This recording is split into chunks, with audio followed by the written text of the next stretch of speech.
अस्सलाम वालेकुम दोस्तों। उम्मीद है आप सब लोग खैरियत से होंगे और वीडियो का इंतज़ार कर रहे होंगे। वीकली एनालिसिस के साथ आपकी खिदमत में हाज़िर है और सबसे पहले डिस्कस करेंगे कि ओवरऑल सिचुएशंस क्या हैं। तो आप जानते हैं कि सिचुएशंस को जब भी हम डिस्कस करते हैं तो सिचुएशंस डिस्कस की जाती हैं देखते हुए फंडामेंटल सिचुएशन को। तो जो फंडामेंटल सिचुएशन है वो आपके सामने है कि ईरान इसराइल वॉर जो है वो स्टार्ट हो चुकी है और अमेरिका ने इसके ऊपर प्रॉपरली जो है वो काम किया है और अटैक्स के अंदर हमनाई साहब की शहादत की रिपोर्ट्स जो हैं वो आ गई थी। मैंने ये रिपोर्ट्स जो है अपने ग्रुप के अंदर टाइम से पहले क्लियर कर दी थी, पहले बता दी थी।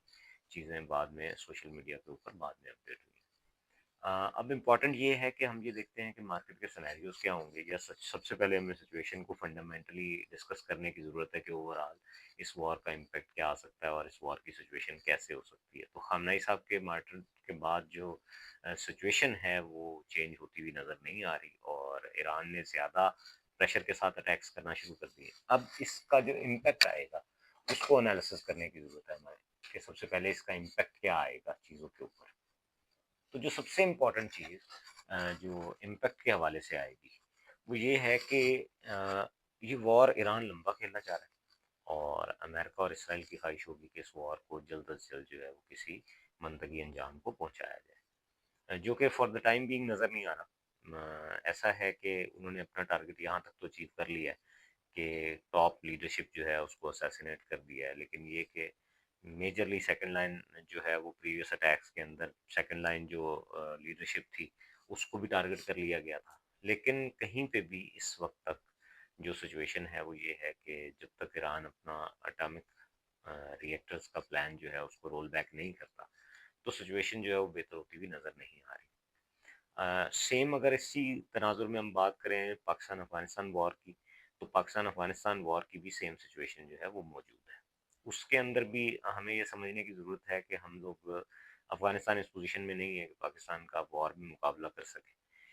हाँ, लेकिन अगर इस वॉर को किसी न किसी पार्शियली सिचुएशन के अंदर वो लोग इसको कैरी ऑन कर लेते हैं लंबे अरसे के लिए, तो फिर पाकिस्तान को इसका लॉस ज़्यादा होगा। सेम अमेरिका और इसराइल के साथ है कि अगर ये वॉर जो है 2-3 दिन के अंदर ख़त्म हो जाती है, 1 वीक के अंदर और ये मज़ीद प्रोलॉन्ग नहीं होती, तो फिर कहीं न कहीं जो इम्पैक्ट है उसके अंदर विन-विन सिचुएशन होगी अमेरिका और इसराइल के लिए।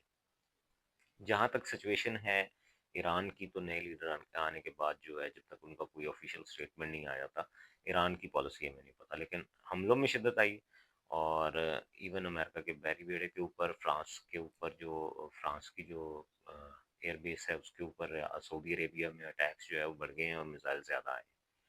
तो सिचुएशन इस वक्त जानी नुकसान दोनों तरफ जो है वो होना शुरू हो गया है। कल तक ऐसी सिचुएशन नहीं थी, कल तक ईरान ही का नुकसान हुआ था जितना भी हुआ था।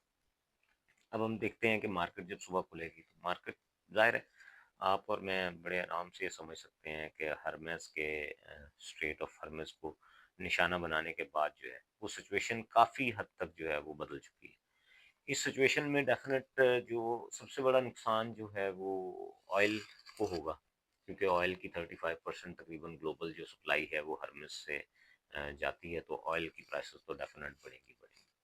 जहाँ तक बात है बाकी चीज़ों में, तो स्टॉक्स जो हैं वो चाहे एनवीडिया हो, US30 हो, नैस्डैक हो, वो टेस्ला हो, वो तमाम ने कम होना है।